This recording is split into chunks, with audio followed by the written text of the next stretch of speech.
Yeah, good evening, and thank you all for coming. Welcome to the AA.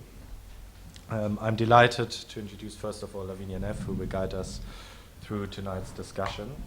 But I'm also very happy that Anne Hardy, Jorinde Voigt, hopefully, and Hynek Martinec will share their knowledge and experience with us tonight. Unfortunately, Jorinde Voigt can't come to London because Christian Jankowski has his museum exhibition opening in Mexico tonight, and she has to take care of their one-year-old son in Berlin. But she promised me to be on Skype later, so that's this blank one here in the middle, and let's hope that we can reach her in Berlin later. Having worked closely during my 2 years out of the AA with artists, the similarities in the production, if you may call it, I don't know, of one's artist piece and our design process in architecture came present, and the idea of sharing each approach, take, and method has arrived.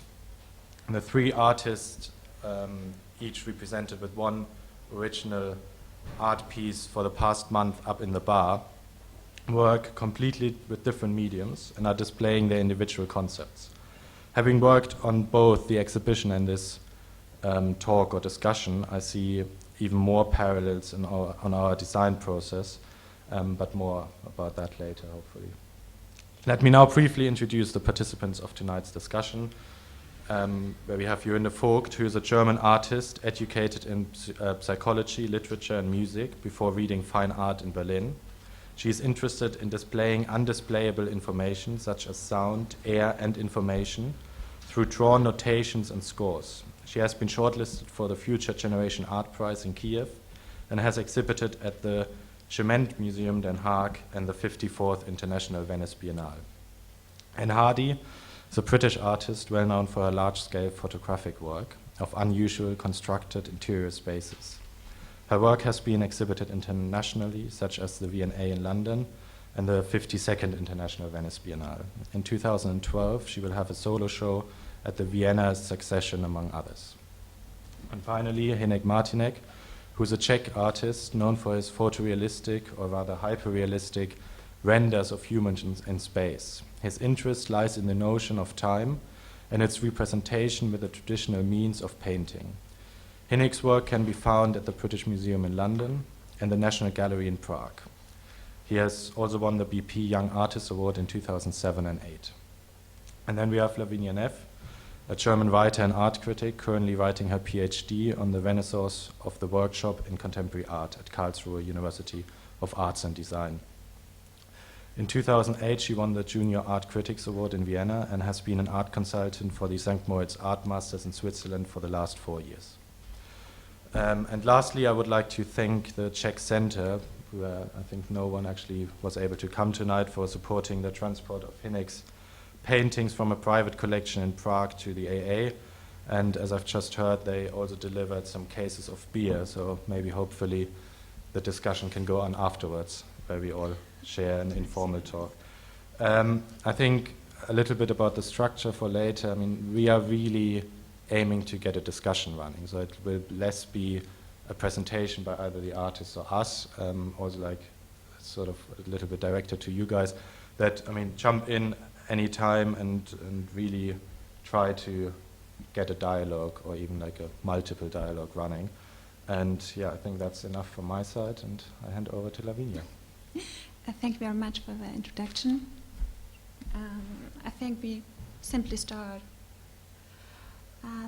And my first question would be, maybe you could talk about your interiors. How long does it take to get one interior for your photographs? Well, they're all different, but I make around 3 or 4 images a year. So that gives you a rough parameter. So yeah, several months for one piece. And how do you get your inspiration? Well, they've all begun in different ways. I mean, the images that that are up there, they span like a period of probably over 10 years. So there's obviously things that are in common, but then I mean, some pieces have started from certain objects that I found on the street that then, you know, that became interesting to me, that then suggested somewhere that they, you know, could be part of. Other works have started from very specific architectural kind of structures that I'm interested in. Work like this piece that's on the screen at the moment, Incidents, is a more recent piece. It's from 2009. And with that, it was very... the work, just to say briefly, I mean, the work is quite large scale. You've probably seen the piece that's upstairs in the bar, but this work is slightly bigger than that again, and usually in, you know, circumstances permitting, I would install them quite low on the wall so that there's this sense of a relationship with a space, and almost like allowing you into a space but also stopping you from entering at the same time. But working with the mirrors, I've been interested in almost expanding that space sort of beyond just looking into something and thinking about the space that would then be behind you if you're in that room. So it's about almost trying to create a three-dimensional space around you by using a flat surface, but at the same time, you know, playing with and drawing attention to the kind of illusion of the photograph, because you have another illusory image inside the image of the photograph. Yeah, like a double photography. Like you also have, for example, if you go to art history, Van Eyck, and the Fini wedding, you also have like a mirror inside, and when you see the artist. So why don't we see you on this one? Well, I'm not reflected. Yeah, sure. It's really simple. Yeah, sure, but I think it's great because normally, you know, from the perspective, you ask yourself, why is the artist or the photographer not on the picture? Yeah, well, I mean, there's no people no actual people in any of my work, because I want that relationship with the space to be, you know, between you when you look at the work and the space, and rather than mediated by another figure who's, you know, it's more about how you would imagine your relationship with that space and how you would imagine who may be present in that space that you don't see. You know, this sort of absent protagonist who is very present through the evidence of their actions and, you know, things that have happened there. Yeah, I think also the work we see upstairs at the Lambe is also, you see old Christmas trees. And I think also the things we see in your work is always like the people are missing. It's just like they're gone or they left interior. Yeah, yeah. I mean, I don't think of them as abandoned interiors. I think they're very populated, but yeah, people are temporarily absent for maybe an unspecified amount of time. You know, they might come back. But I think they left like traces. Like Yeah. You really ask yourself, if you look at your... Here it is. Oh, wait. Maybe This with computer. It just takes some time. yeah, the files are quite big. Yeah, I mean, I'm interested in how we all imprint ourselves into space, into places. Either, you know, sometimes it's quite intentional. You know, you might intentionally put things in a certain way, but other times it's more that you have put things in a certain way, but in the course of doing something else, and it's like the residue of something, and that in itself gives a sense of, I don't know, almost like how the internal world of somebody or a group of people can become physically manifested in space and onto space. These pieces also work with mirrors. It's probably quite hard to see when they're on the screen, but that's a sequence of rectangular mirrors that go across, that then reflect the mural. But all interiors are built in your studio. Yeah, yeah. Yeah, I mean, I'm interested in terms of like the photographic space of finding. I mean, I started building spaces because I wanted to, in a way, find a photographic equivalent for literary space, in the sense that when you read a novel, you can have a very real sense of a space, and it might even relate to real places. You know, it might describe London, or, you know, somewhere that you're familiar with, but it's put together in a different way, and you have this very real, tangible, tactile sense of somewhere, but at the same time it's somewhere that doesn't exist, so your only relationship or understanding of that place that you can have is via the story, the narrative, within the novel. And I wanted to create that kind of space within photographic practice that has no other route, in a way, other than back to this structure that I've made, which now doesn't exist anymore. So it's almost about creating an unresolvable, there's no other explanation for it, in a sense. But don't you feel sorry, like, if you have so much work with the interiors, how to design them, and you think about how you can collect these things and how arrange them, and then you destroy them and only the pictures left? Don't you feel sorry, if you rearrange new? Or is it? Not really, because there's a certain point at which there's a point in the process at which the image and the structure that it's made from become two very separate things. And the image becomes something that is not really, it's hard to explain, but what the image is actually not physically present somehow within the studio. It's something other than that. And that's what I'm interested in, is that point where it becomes like this other thing. And so at that point, then the place exists fully, within the image, so the structure's no longer necessary. But is the image from the beginning the important part? Like, do you have a certain angle, perspective, all that already in mind? Or, is it basically a render of sort of this one view, or I don't know.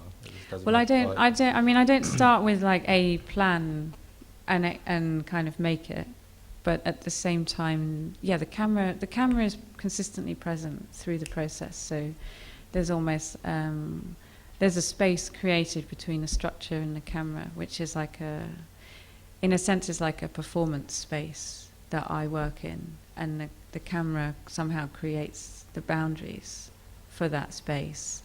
So the image is totally in the front of my mind right through the process, but I'm not fixed on what the outcome of that image would be. No, but I also, the way I mean it was whether the actual structure is built around the image, around the camera, absolutely, so you might theoretically lie architecturally that it's not a straight wall, but it's maybe tilted in order to get a certain, I don't know how far you want to actually reveal, but that it's not like a building we would, for example, construct and then we see maybe a nice angle, that it's more... Yeah, I hope you wouldn't construct a building the way I construct things, because it will fall down. But it's built to work in an image. It's built to be fully realized within the image. And I was thinking on the way here, one thing that I'm very interested in the role that architecture plays, in our life every day. This sort of idea that you build certain spaces in order to evoke certain behavior, a certain mood, certain, they all signify different things. But that's just as much an illusion as the photograph. There's a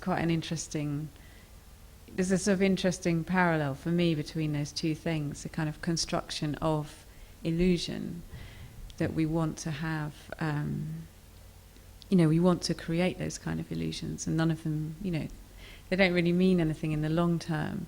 And a lot of the spaces that I make in my images are purposefully think about the kind of space where maybe, say like this space, Cypher, I was thinking that this is somewhere, it's quite underground, it's quite hidden, it's the kind of space that maybe it could exist in the basement of a building like this. It's not a terribly important space, it didn't have a big role, presentation-wise. But equally it's fundamental to the structure and to everything, to the function of somewhere. But perhaps, it's being used by lots of different people for different things, so it accumulates this kind of layered existence.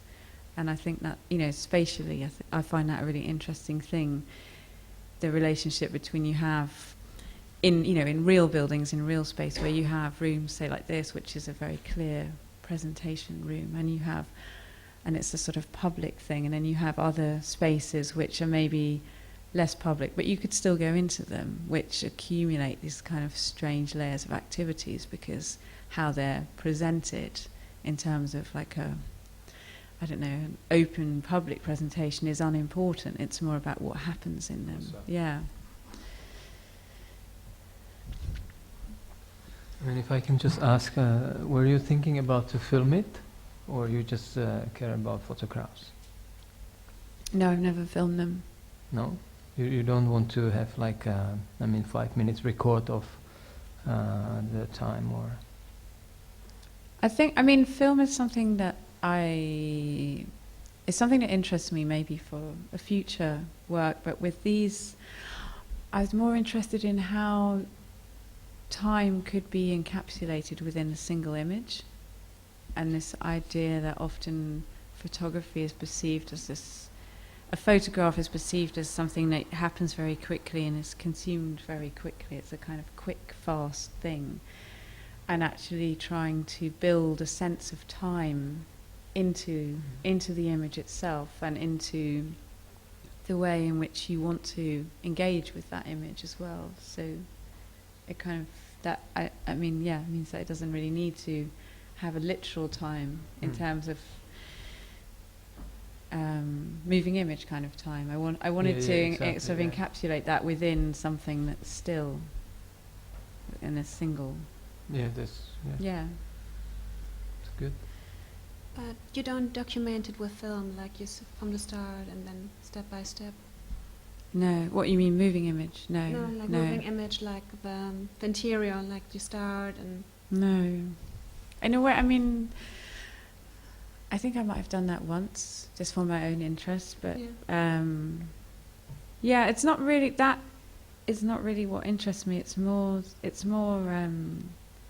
how it can exist as, how the space exists as a complete world in itself within that image, that doesn't necessitate a kind of physical presence, other than the physical presence of the image, of course.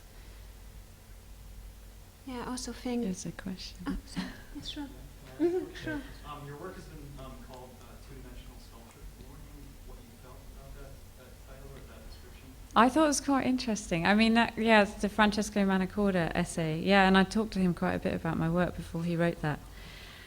And I don't know. That's his term, but I found it quite interesting because obviously the process of my work is very sculptural in that most of my time is spent with materials and building, constructing, and making space in a kind of quite literal, physical way. And because the way he talks in that essay about the translation of two-dimensional or three-dimensional into two-dimensional, and he makes a nice play all the way through. So I thought it was very interesting. Yeah. You talked about how it can be seen as rather like painting rather than photography altogether.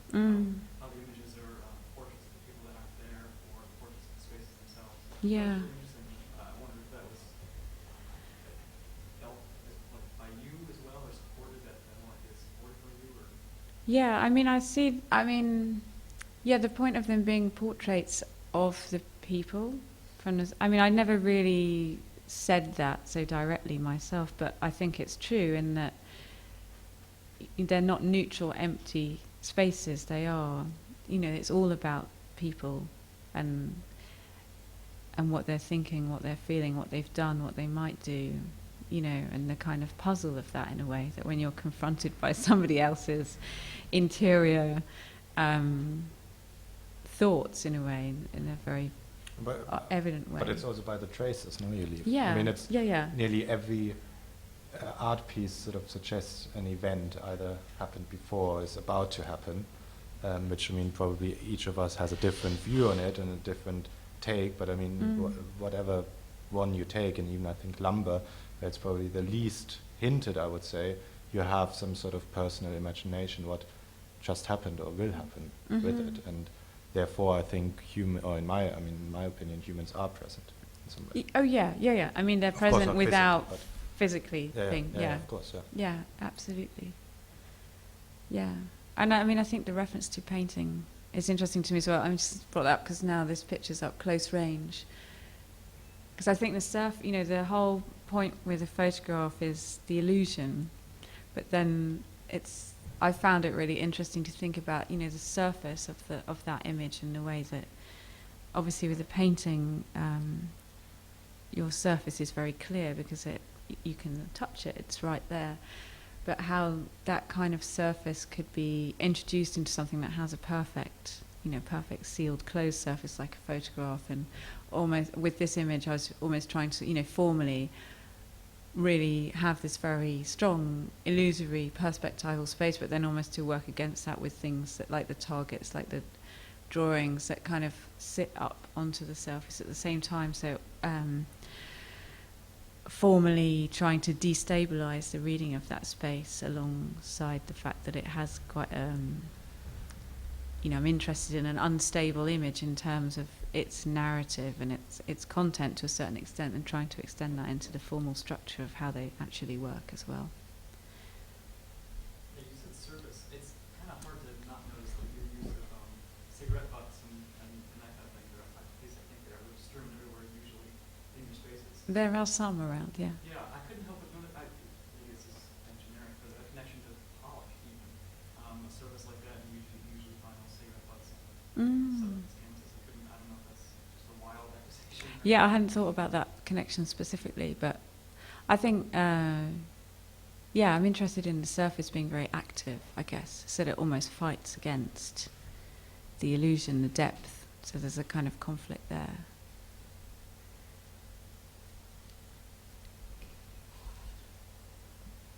This is the picture we see upstairs. And I always think, if I look at your photographs, there's always a story. You always have question, why are so many trees here? Of the picture we saw before, it was like a shooting room of somebody, or so many things come up in your mind, and I think it's not easy to find the right story. And I think, like Friedrich just said, that everybody looks at it and find another story. And this is also a target again, and This is called Prime. but is it like, do you have help with interiors, or do you do it all by yourself? In the constructing, no, it's pretty much I do it all by myself. Occasionally there are things that I just physically, can't do, so then I have to have somebody else. But the making of the space is really, it's the process of the work. So I have to do it myself.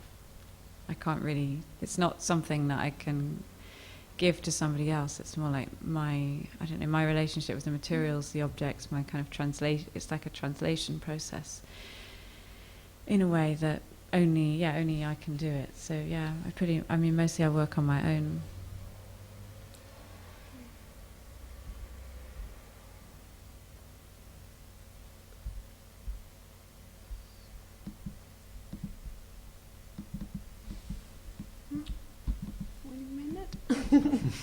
Sorry. Doesn't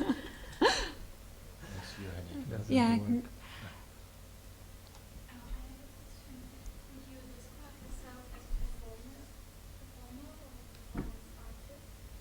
I wouldn't. I was thinking your images look like a stage, but it's a stage which becomes a stage after the performance. I probably wouldn't describe myself as a performance artist, because I think I don't perform for anybody else, but there is definitely a kind of very performative aspect to the work in it coming into being. Yeah, and I think it's true what you said about there is like a stage space, which is mine in a way, between the camera and the structure. But that's almost like that's quite a private thing, I guess, that then results in something else. Yeah. There's also another question.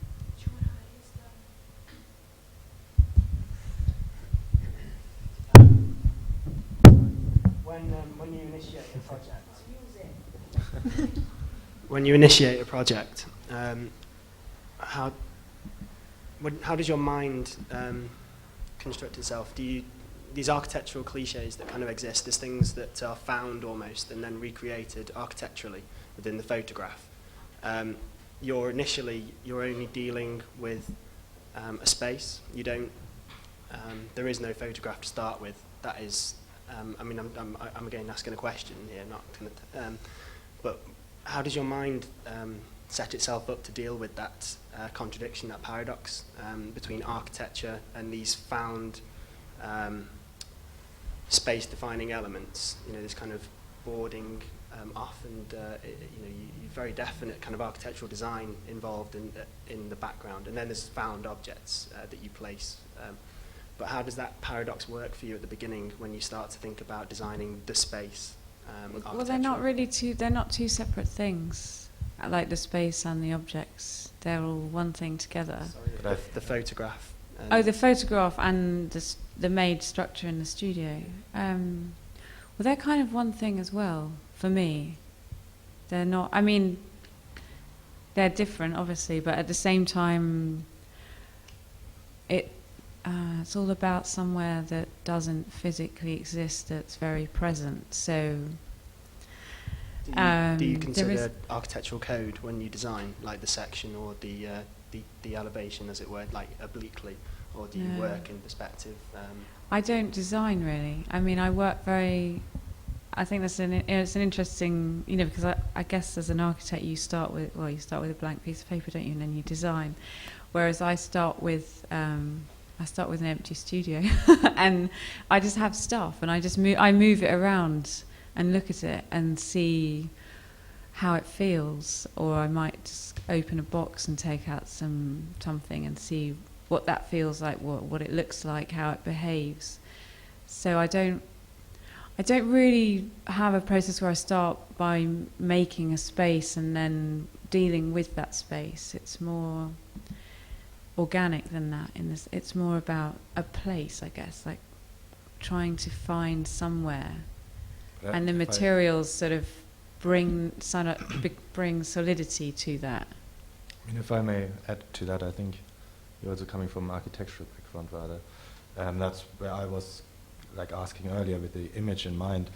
I mean, if I understand right, you basically completely just going along with the decoration, the interior, the even building work as it comes. So there's no plan involved. Physically a drawn plan that you say, there's never this a drawn wall has plan. to go there, this connection there, or this is how I imagine it, like even a little three-dimensional sketch or anything, or photoshopped image, nothing.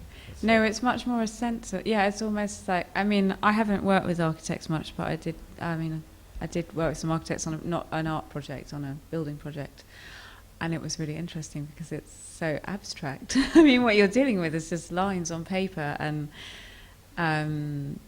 to me that's like an impossible, I deal with like stuff and my imagination, I guess, and there's a sense of a feeling of somewhere or something that I can't even define, and it's by working with the materials that I define that and bring it into being. So it's almost like a kind of opposite approach, it seems like, in a way, to what you're describing. Go. Do you keep the materials? Some things get recycled, just in a very practical way, like wood, or things that are, that don't have a particular, they're not particularly identifiable. They're just materials. And a lot of stuff I keep it's in a shipping container in Upminster. I'm not too sure why I keep it, but it's there. How do you organize it?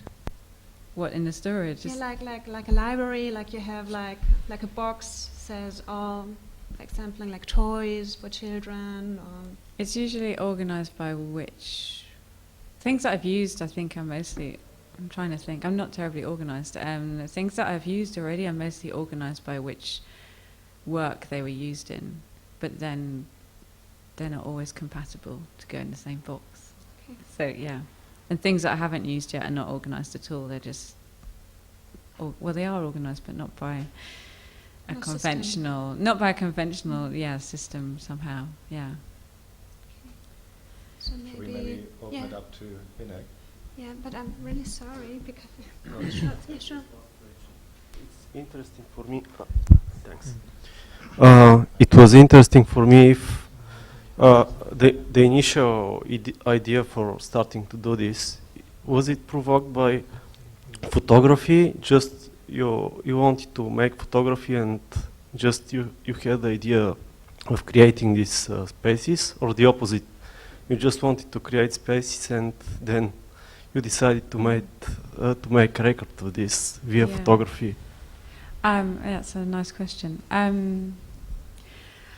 I think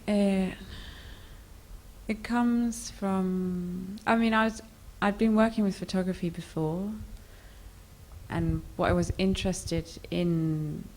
The reason why I was interested in photography in general was the sort of very particular relationship that photography has to sort of the idea of the real and representation, and you know, they can somehow show you something about the world that you're in a quite a direct way. But then to work in this way, yeah, it is much more kind of about the image, but wanting to have this space that is totally about the world, but is at the same time completely non-existent in it. Okay, Yeah. thank you. This doesn't work now. Maybe you can show Let's get this one open and we have a little bit of Hynek's. this one. Yeah, do you want to start?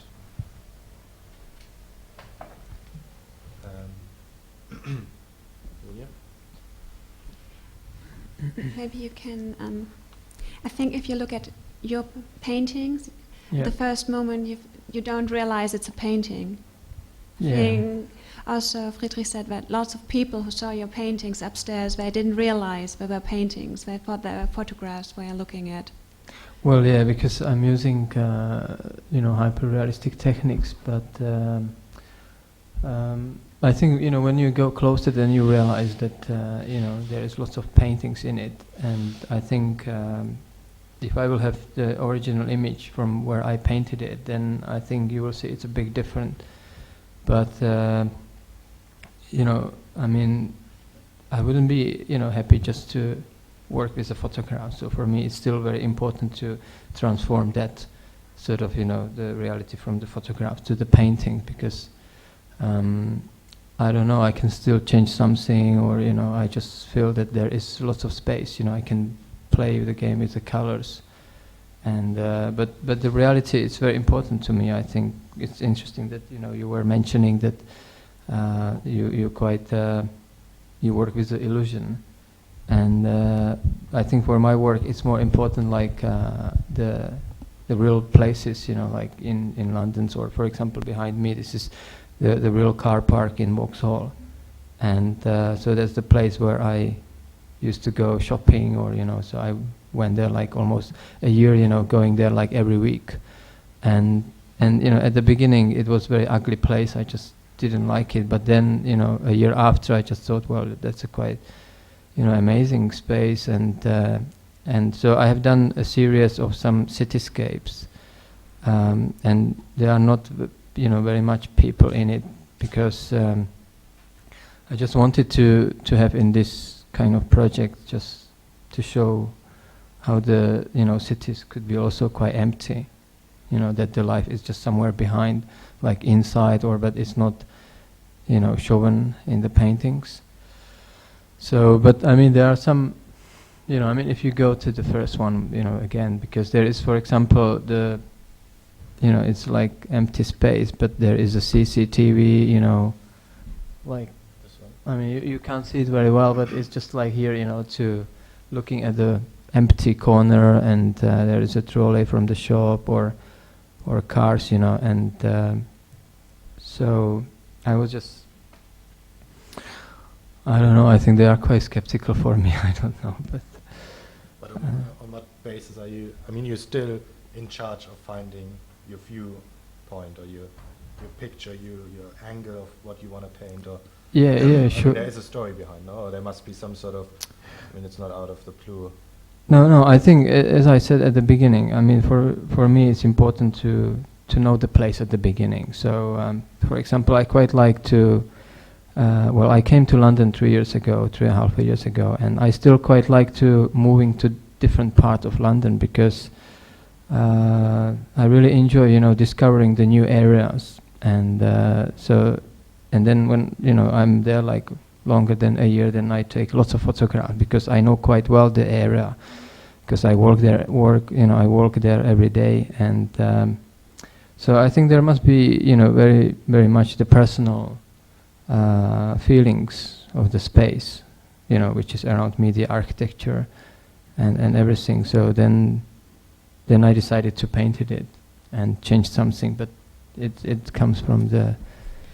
Can I ask you? So is it almost, maybe accidental is like the wrong word, but it is almost accidental in a way what you will paint because it's what comes to you in your life. I mean. There is a question what is accident and what is not. If you believe in your life that everything is direct or it's not. But I mean, if we say that it's not, then I quite like this, accidents when they comes to our lives, and then I say, well, this is the place where I'm living now, and my work will get influence a lot about it. So, but it's true that I'm quite thinking, if I will move next year or in 2 years, where to go. So, because I already know that my works will be affected by that. Because before I came to London, I was living in Paris, and my work was completely different when I was in Paris and when I came to London. So it was like almost opposite. So I've done, much more abstract works in Paris, and here I came. And I started to work more like with hyper-realistic techniques and like that. So I'm very I think for me it's very important where I am situated, and then all other works is coming up from that space. Or I don't know. I mean I've got lots of influence from that, because I think each country in Europe, for example, has a different. Atmosphere, the weather, culture, language, and this affect me a lot.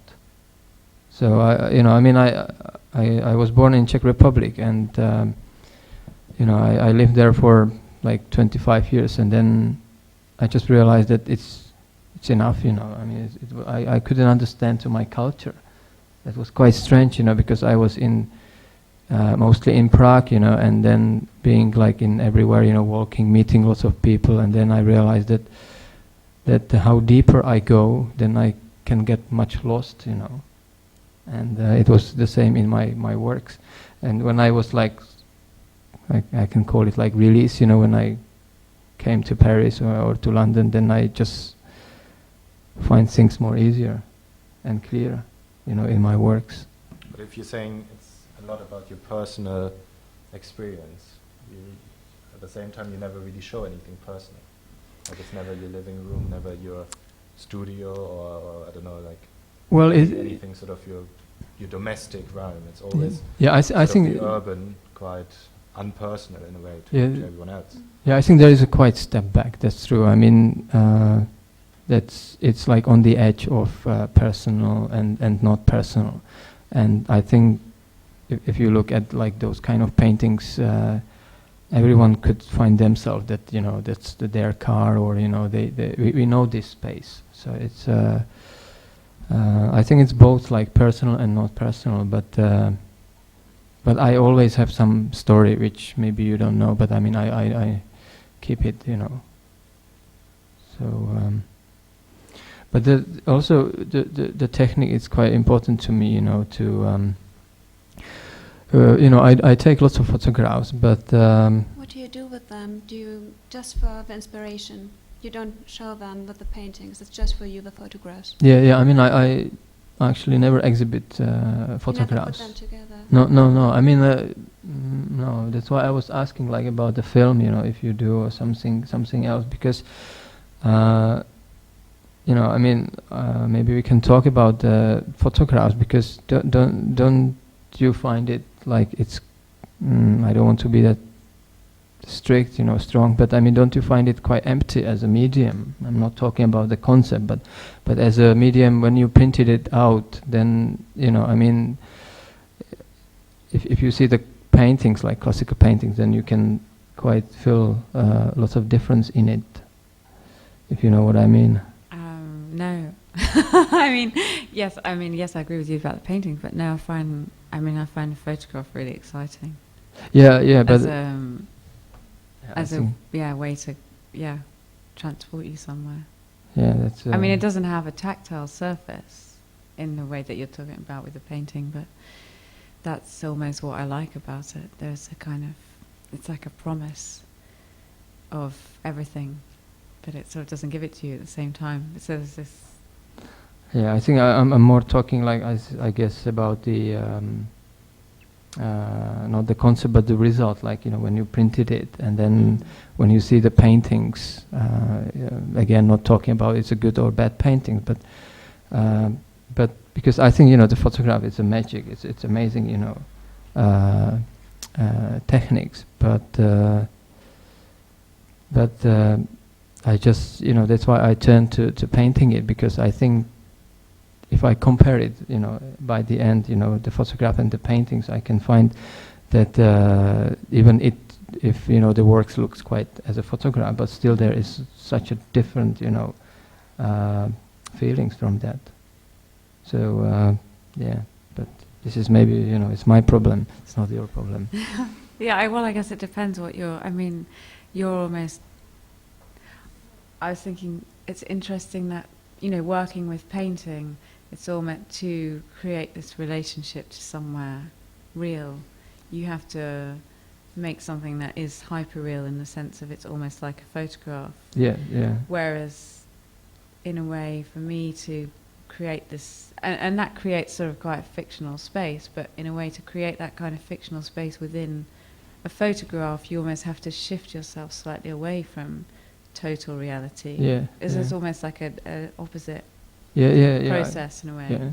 It's I guess that you also like you maybe have this big progress like before you take the photographs, and when I take the photograph, it takes me quite quick. I just go and then I just like it, and then I take the image, and then I spend the time after that. So because you do compositions like but yeah. So, it's also, I don't know, I can't really add on to that, but you also of course have that process of constructing the photograph. Or maybe a betrayer, or that's the one who sees it, only sees the image and then creates their own story. You of course have to every item a story, like why it's there, how it's there, what it is, and so on. And then that's what we create ourselves by seeing it, of course, because you don't reveal. And of course with his, you feel the actual amount of paint and the thickness and that. I don't know, I'm not judging in any way. It's only like trying to maybe get into sort of, of course, maybe looking at from the outside, not having done the process. Yeah. I don't know. I can add to that. But I don't even know where I wanted to go with that. But yeah, I don't know. Just maybe show more works. But yeah, also with these scenes where you said that it's never like really your personal. A lot is this outside and also like flux. Like I know personally from talks we had, time is important to you. Yeah, it's a very important subject because in these paintings, I took the first photographs in Madrid airport, and then when I came back to London, I decided to paint it because I've got quite a strong memory from the airport, and it was also my first trip to Spain, to Madrid. And I was always thinking, okay, that's a really warm, and colorful country and everything. And when I came to the airport, I was quite surprised at how, it's quite empty, or it's like no nature. I don't know. I was just looking from outside, and I was just like, what is this? And then I paint this, and it's quite almost gray or blue. It's not very full of colors, because I wanted to have it quite distance from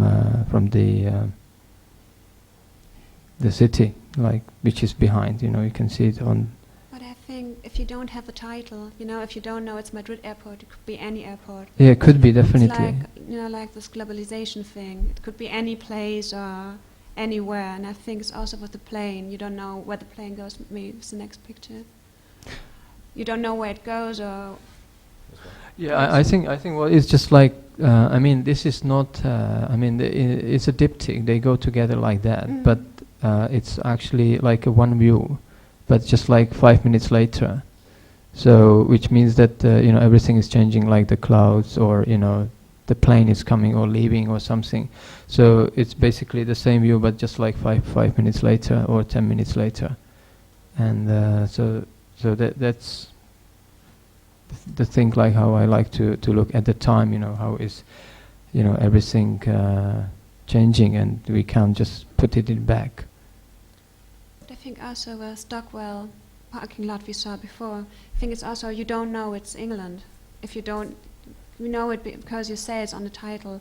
But you can also play a game with us and say, this is Madrid airport, but instead it was somewhere else.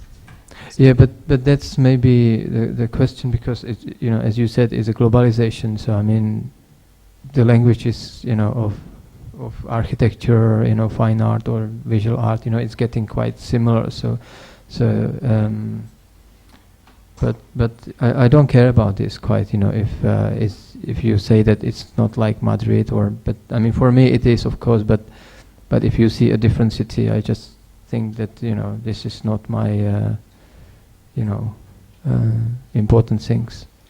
But as you said before, like, you lived in certain cities and your work was really influenced by it.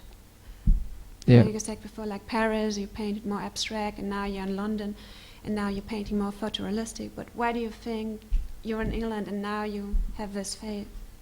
Why I don't do more abstract than I have done, for example? No, why do you think the place changed your subjects or like your topics?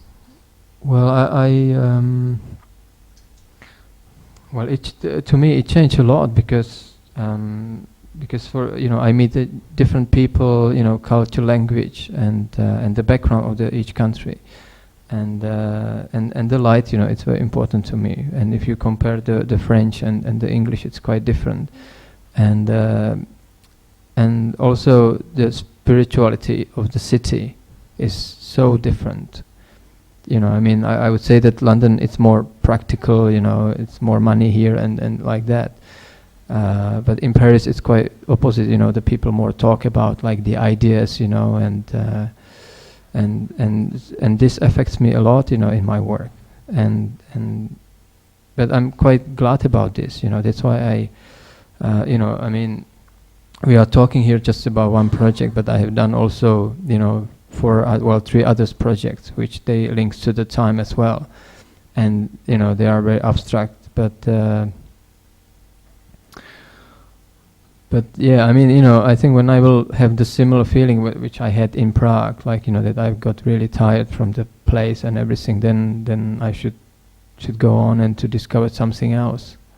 But isn't your work also just a documentation of the place, of the location? Because, for example, of course, right now Hockney is showing his landscapes, and then if you also watch a movie about him, and I'm not an art historian, so I don't know that much about it, but the way I see it, or I also understand some of his works, are that he does little sketches and then paints from memory, and therefore also readapts and rechanges and sort of gets his own interpretation of that space, of that architecture as such, of that surrounding back into it. But then you, of course, have a different approach by always completely taking an image of a scene and then repainting that. So how far is it about the technique of rendering it as such. What we, for example, would like to do if we design a space and then in order to give the illusion of that could be how it will look like for a client or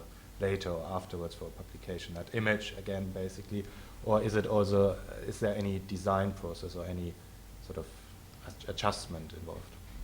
Well, I think what is, the important things to me is I have to go a bit back, because when I studied art, the Renaissance is the most, interesting period for me.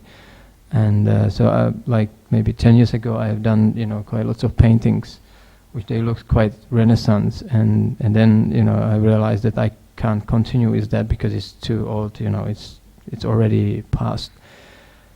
And then when I, discovered the hyperrealism, then I just thought, okay, this is something what, where I could keep going and because, it's a hard techniques, of course, but in the Renaissance, the paintings, they were painted for such a long time as well.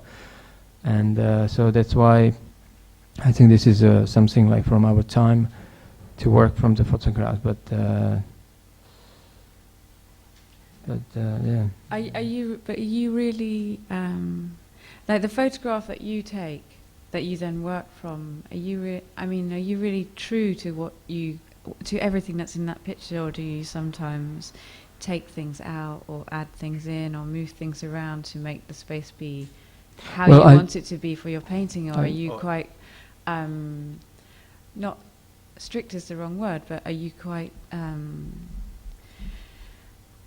do you almost see it as documentation one step removed by painting, in that you really take everything that's in that picture and you remake it, or do you actually recreate that space in that you change things about it when you paint it? And if we looked at the photograph, there would be things in a different place or missing or added, or no, I think that there is a quite big change by the end, because for example, I'm finishing now a quite big portrait of my girlfriend, and I spent quite lots of months on it, and I at the beginning, I was like, okay, so let's try and keep it, as a photographs, really copy it, and when I always started from the top, and then I paint to bottom, and in the middle of the process, I was just like, wow, this is just completely different, even if my mind, decided to be quite, focused on the photographs. But, this is what I like about the process. There is something else which is making a different from photograph by the end. But I like, this process when, I can, if I don't like the composition of something, then I can just don't paint it, and I can just play the game with that, and with also my memory, because I went at the space, so I can just take other photographs and then to combine it, to mix 3 images together, or so it's each painting is individual. So it's the same like when you compose the interior. So they could seem quite similar, but by the end, each one is so specific. Each your photographs, has a different atmosphere and everything. So it's the same with the painting. When I mix the colors, or every day you mix differently colors as well. So so this is just the result of like 2 months, I don't know, working on it.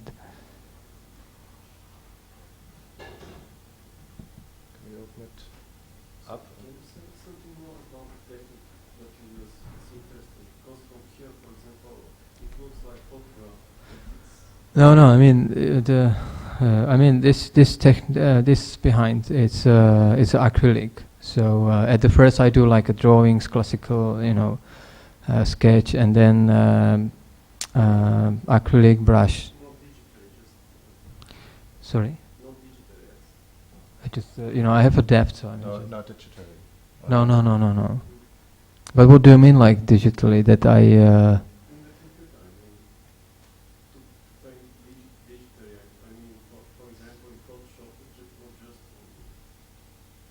I can't hear. No, whether you paint it in Photoshop first, but what do you mean in like painting in? Because he has an image, like he takes. I have photographs, and then I put it into Photoshop, and then I can maybe change the colors if I want to have it more darker or whatever. And then I print it out, and after I paint it. Okay, yeah. So I mean, that's true. I mean, if I take the photograph, then I at first check them at the Photoshop, and I still change them, and after when I printed it. But you see, there is a lot of process from the reality, like that. If you put the image to the Photoshop, then you wanted to have it, for example, more yellow or green, whatever. And then when you printed it out, then it's by itself, it's more green, and the painting is like the third, steps of. So it's quite different. So I think that's why it's always important to work with the memory of the space where you were before. Thank you. Yeah. I mean, Maybe you can hand it over. I'm wondering. I'm wondering if you were talking that it doesn't work. Oh, okay. Sorry. That you were painting more abstract before, and now really super realistic. Is the illusion of the space? Would you say that the illusion of the space is the thing you are more interested than showing spaces or places? Well, you're talking about the illusion, but I think, as Friedrich mentioned here earlier, I see it as my diary as well, but in the paintings, not in the film or photographs on in the other media. So when I go back, and check my works, then I just wanted to have the feeling that okay, this I was like 10 years ago, and I painted like that. But so I hope that there is a quite real life in it. It's not just all about illusion. I mean, it's the record of life for me is quite important in my work. Might be actually a bit rude, but may I ask why you need to paint it then? Yeah, that's what I said. Yeah, I mean, because for me it's it's because for me, sorry to interrupt. I mean, for me it's sort of the question. Also, again, if I switch it back to architecture, I mean, of course, we used to paint when we didn't have digital render. Now we sort of have everything from the beginning to the end. We all have it in a 3D model. Then of course, it also takes a lot of time creating all that rendering. It comes out. We can, but also adjust views and all that. Where we then, of course, come from a more the design background and the actual sort of construction of the setting. Yet, if you're arguing that it's about sort of a visual diary or also like the atmosphere, and of course you change, but wouldn't it maybe already be enough to superimpose it by a Photoshop or any digital means? And then no, well, I think that's. I wish I could do that way, but I mean that's the problem, that I wouldn't be absolutely not happy, with the result if I will just be recording, my life by the camera, or I don't know. I just feel that would be too empty. Like, I mean, as I'm not talking about what is in, but I'm talking about as a medium. As you are asking why I spend, the time like working on this, and it's still. I mean, if we look at the images like behind, as on the screen, that it looks like as a photograph. So you would say, why to paint it like that? But when you see the real paintings.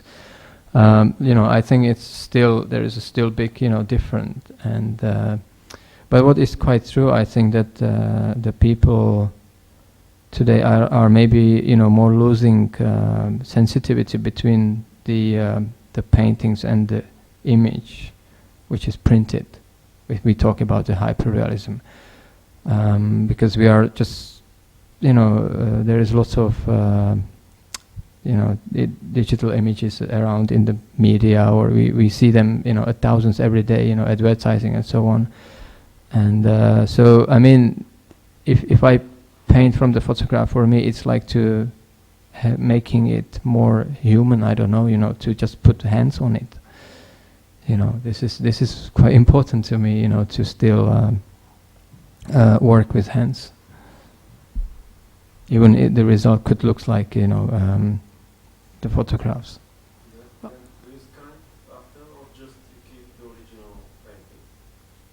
Sorry? Do you scan at the end? Yeah, or Whether you scan it afterwards. after, or just you keep the original painting? Well, for me, it's still important to keep the paintings like the original. I wouldn't. Well, I mean, Gerhard Richter, he does that, right? I mean, he scanned the paintings and then he exhibit them as a edition or something. But that's, I wouldn't be very interested in that.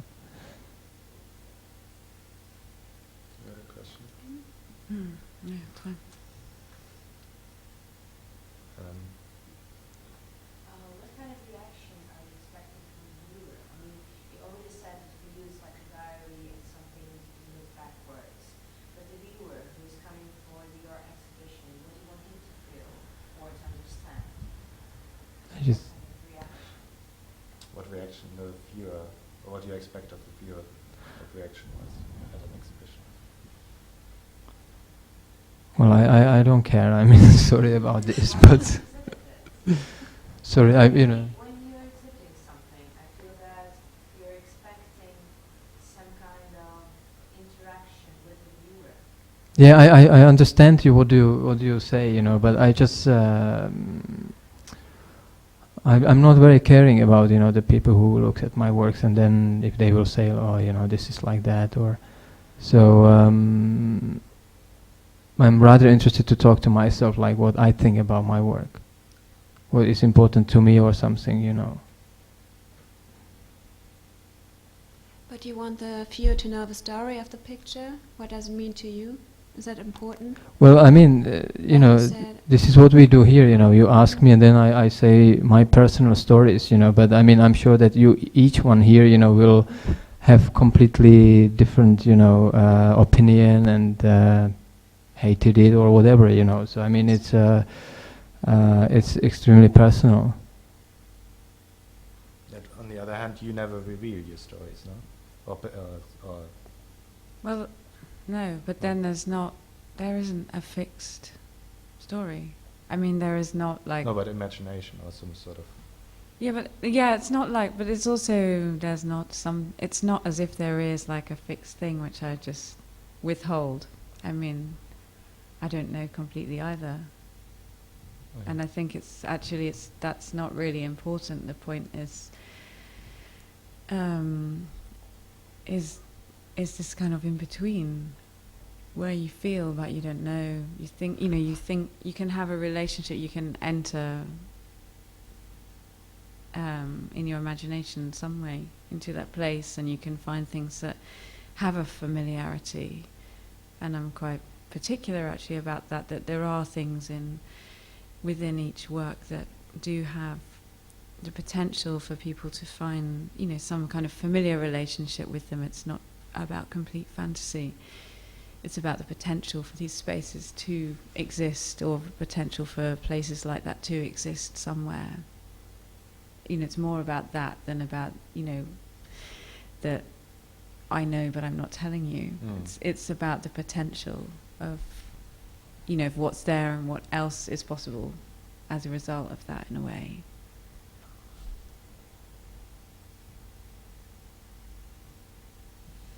Should we close it on there, or...? You mentioned Richter. I wondered if you saw him as an influence. Oh, sorry. You mentioned Richter. I wondered if you saw him as an influence or an annoyance, or do you like his work? Do you not? Do you? If you mean that as if Richter is important to me, or yeah. I don't know. Like. Yeah, I think he is quite important to me because I really like the way how he works with the classical photographs, how he transforms it to the paintings, to language of the paintings.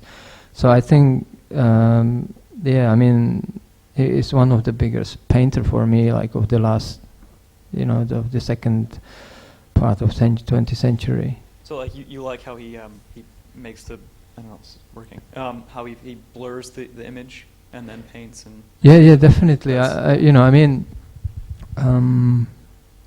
This would be very controversial, what I will say, but I really do like Leonardo da Vinci, and I like about the Da Vinci that, there is not, in his work quite specific things inside, which I think it makes him very magical, artist. And I think the Gerhard Richter has something in his work as well that you can't really touch it. You just see, you feel it, that there is some, person, there is some landscape, but it's not like completely, it's not very sharp. And I think that's the language of, in the photographs, like in the kinofilm or something like that. So, now we are living in the digital time, which is everything more sharp and, construction and everything. So this is I think, what we as an artist needs to understand, that this is our language. We are not like in the kinofilm time already. But that's why I like Richter, because he took it, he picked up that sensitivity and put it in the paintings. So that's why I think it's more timeless.